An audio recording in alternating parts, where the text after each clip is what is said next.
and the smoke clears. Mel Harris, Garbagemanpiper, coming to you from the backstage, my office.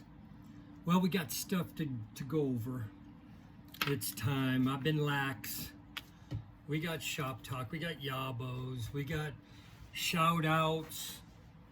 We may even have the beginnings of a GAW. We'll just see how it goes. I am smoking my Sea Smoke pot. The last one I picked up from Eric. Sea Smoke Pipes and Pottery. Little Sea Smokes Pipe and Pottery. And that's Eric. So let me hang on, I gotta get my stickers all set up here. There we go. All right. And in it, I'm smoking some Gowith and Hogarth Innerdale Flake from December 19th-ish. Because I've stuck other things in there. All right, let's see what we got going. I'm smoking the Innerdale Flake because I was watching Little Bro, Four-Eyed Piper, and I was catching up on videos. We had family in town Wednesday, Thursday, Friday, Saturday, and literally didn't hardly, I don't think I watched one video, maybe a half of one. So I've been catching up since yesterday. So happy birthday, Little Bro, Four-Eyed Piper.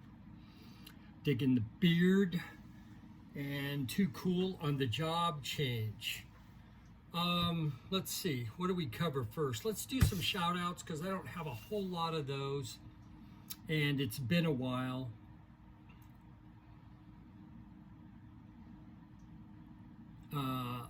Lone Piper Rob. Rob used to be the, I think the Pirate Piper, and he's getting back into it. So give Rob Low, L-O-W-A-N Piper, give him a sub. David Farley, Matthew Scott, and I hope I have this right, Poker Pot Pipe.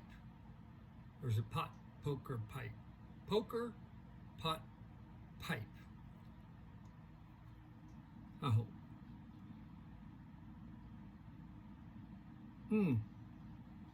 So I've been watching the tobacco review, the Peace Accord with Northwest Piper Mark, Uncle Phil, from Uncle Phil's Cellar, Cass Piper Cassidy, and Prancing Piper, and I've enjoyed it. The guys are a hoot. So they do a tobacco review. I think it's weekly. So I want to give the guys a shout out. Hey, I got a lot going on here, so I'm just trying to figure out the best way to do this. Because at the end, I'm going to have a pipe for sale. So let's talk shop talk first. So I posted on Instagram, I was making a billiard.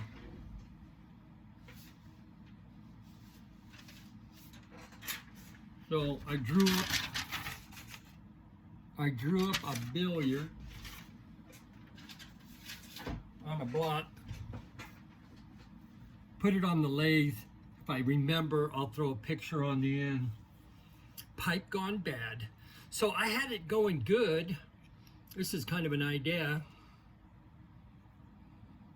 These are pieces.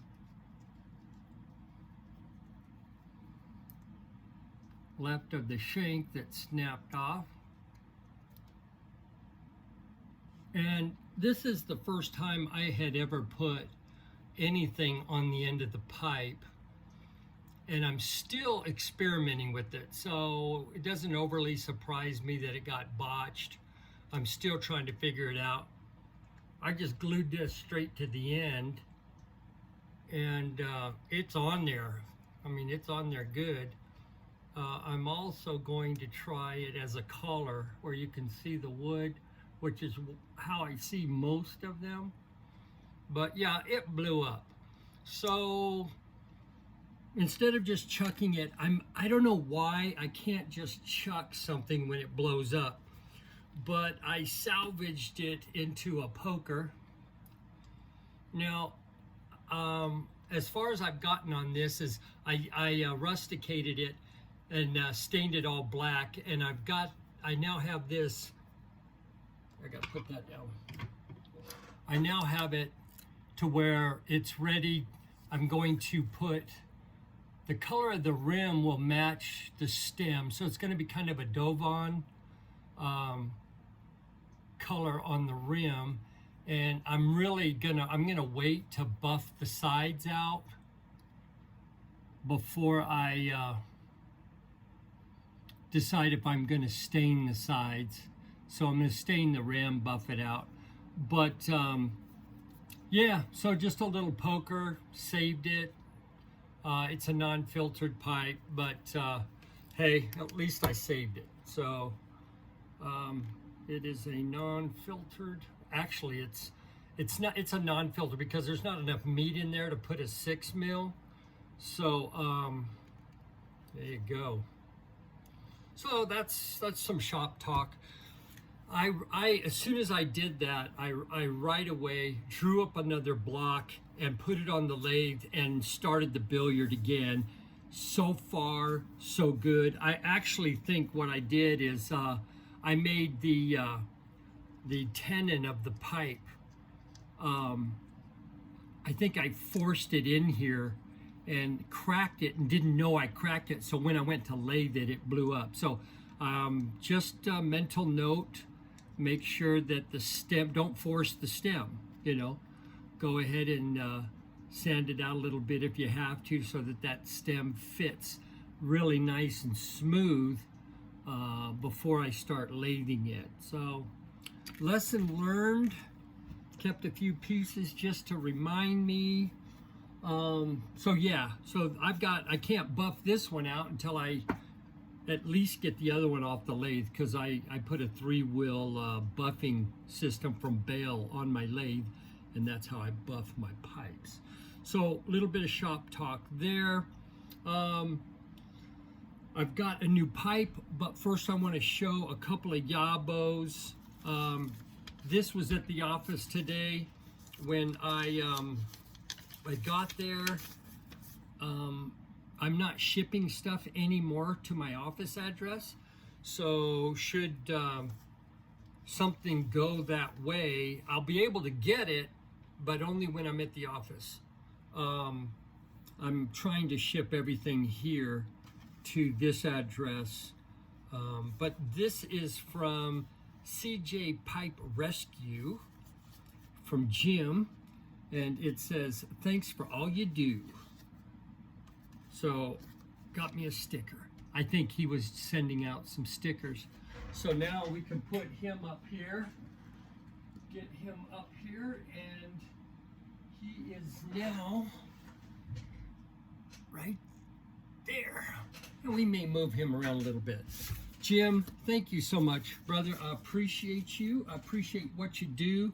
Right now he has a stellar autograph. I think it's an autograph Savinelli.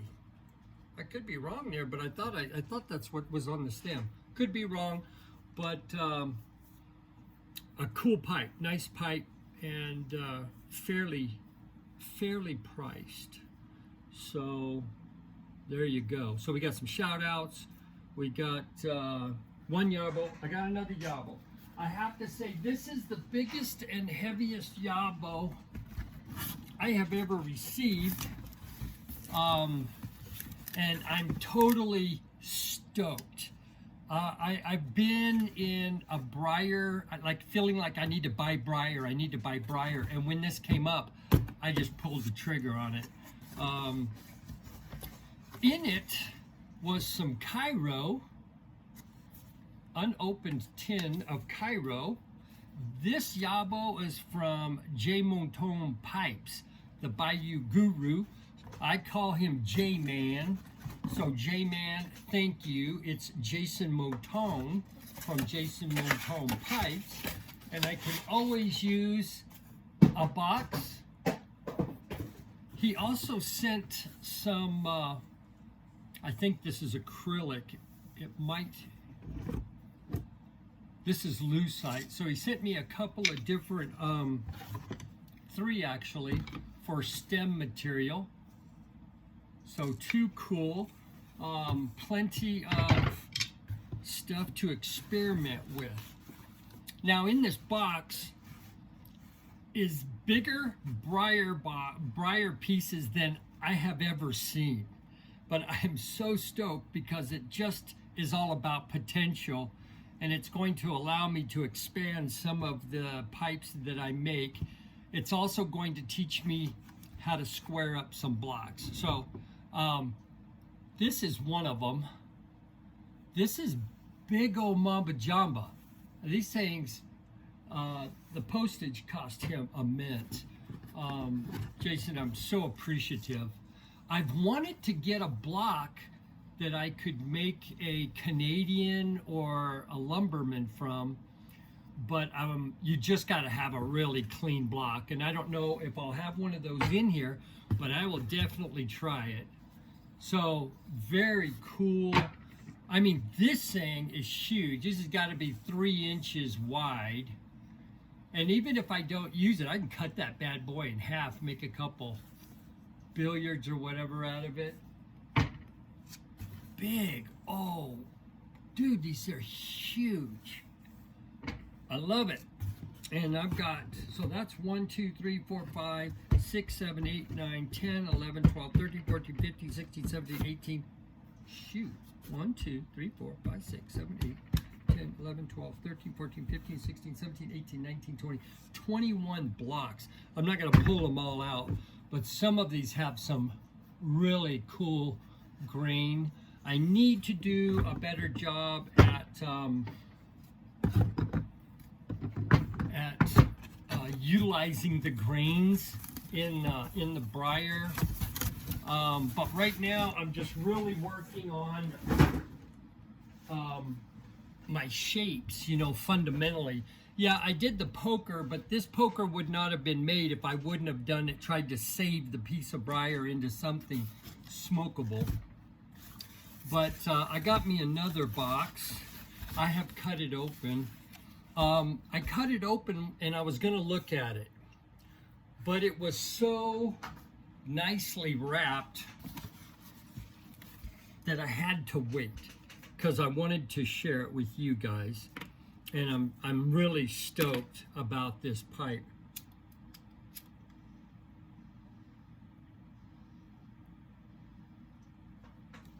I don't know about you, but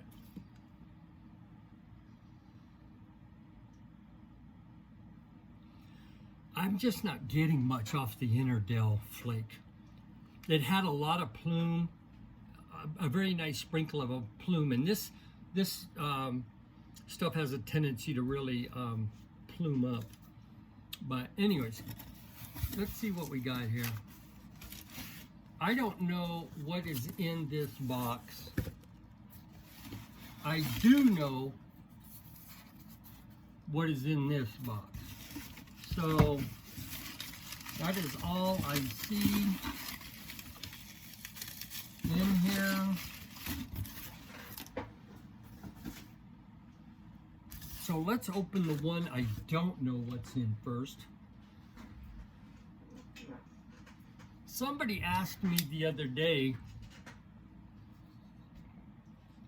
what knife I was using. This is pretty much what I use to open up boxes. It's a Kershaw, and the whole idea behind this is it has a pry bar on the end of it.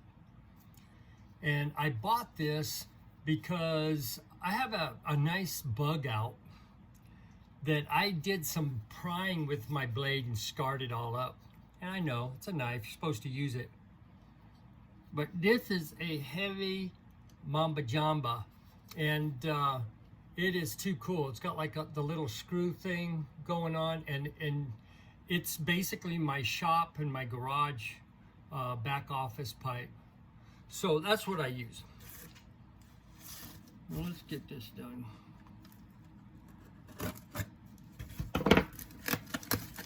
I don't remember him telling me. Oh my gosh, you gotta be kidding me. Oh, I didn't even, I had forgotten that this pipe came with this. Oh, that is awesome. Okay, well, let me show it to you.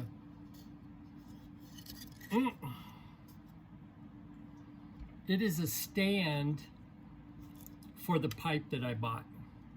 And it's got one of them magnetic balls that go on it. And I've been wanting to get some of those like that. You can see his stamp is here. I believe this is petrified. It might be whale spine or mammoth tooth, and it looks like on a brass or copper rod. Well, that gives you a little idea of what we're doing, right?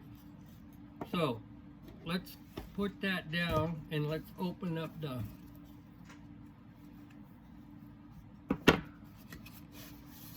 okay, so here's the presentation. Cool blue bag. I love it. But look at this. He's got these items tied up, and I was just gonna blow them open. If y'all don't know who Jason is, here's his card and his .com. It's J Mouton Pipes. It's J Mouton, jmount78@gmail.com. And a thank you note. So, J-Man, thank you, bro. Mucho apreciado. All right, so here, let's unwrap this first. And there was just no way I could open this without, and trying to get it back. He has it all tied up with this cool twine.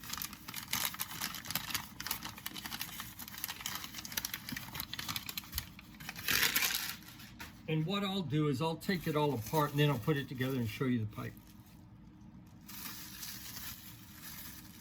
Oh man, that is beautiful. Wow. That is beautiful. You'll see it in a second. Wow, that is awesome. I'm so glad I pulled the trigger. So when I saw that this was a 9mm, I just bought it, which will promote a sale coming up right now after this. So let's put this together. Oh my gosh, this is amazing. Wow, smooth as butter. So here is the pipe. It is got like a Dovon with a light sandblast on it. Look at that, and I think it's whale spine. Look at the blue and the contrast. And it is a calabash. So too cool. Jason, knocked yourself out on this one, buddy. What a cool piece. That whale spine is amazing. And I'm guessing it's whale spine. I think mammoth tooth is actually, I don't remember, to be honest with you. So there you go. Very cool.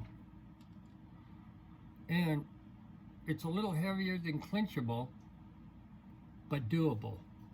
And that stem goes in and out like butter. Let's put a, he said, I told him I smoked the Dr. Pearls. They're the ones with the blue on the end.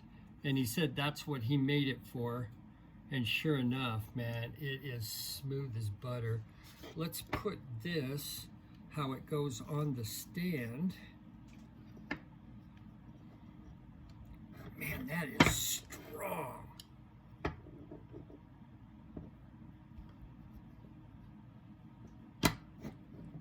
That is crazy strong.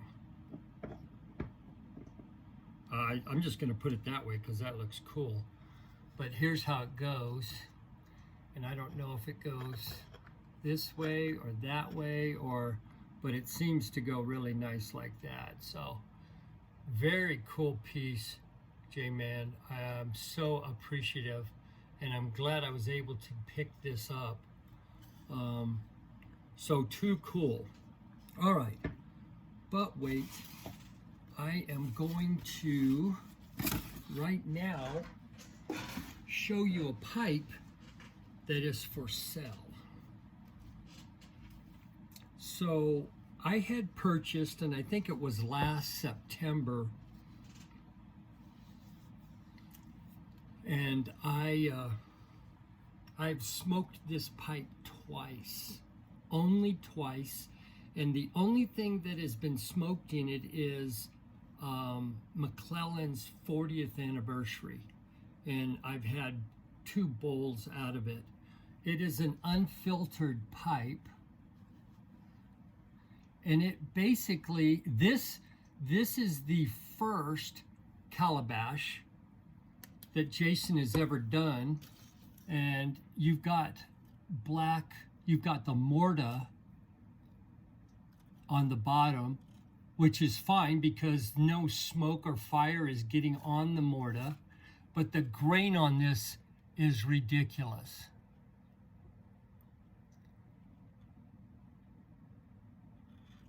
And you can still see briar in there, and the stem work is awesome.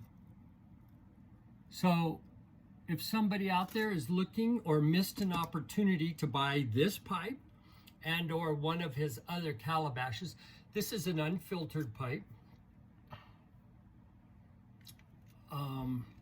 Here is your opportunity to pick this pipe up. It will be discounted off of what I paid, but I cannot describe this grain and the wood on it. It almost looks like it's not real. It's crazy, and it's got Jason's stamp on it. So my email address will be down in the bucket. If you're not willing to pay over $250, you don't need to send an email. This pipe was purchased for $3-ish, so I will be giving a discount on it though, and it is an amazing pipe. So there you go. That pipe is for sale, and you can see it comes. You don't store a calabash together, based on what Jason told me in one of his videos, and it comes with the sock that the pipe came in. So again, so stoked about the 9mm pipe that I'm going to be able to smoke more regularly, and the stand is just a plus. Amazing. Jason, you outdo yourself, brother. I'm just gonna say, if you have not ever bought a Jason Monton pipe, and this is like the 5th one I think I've purchased from him, you need to get it now while the prices are reasonable. When you see his pipes on tobacco pipes at $200, $225, snatch them up, because that's a deal. And that's all I got to say. Appreciate you, Jason. And I believe that is all that I had. So, Mel Harris, Garbagemanpiper saying, "Sweet chicken, baby, y'all be safe out."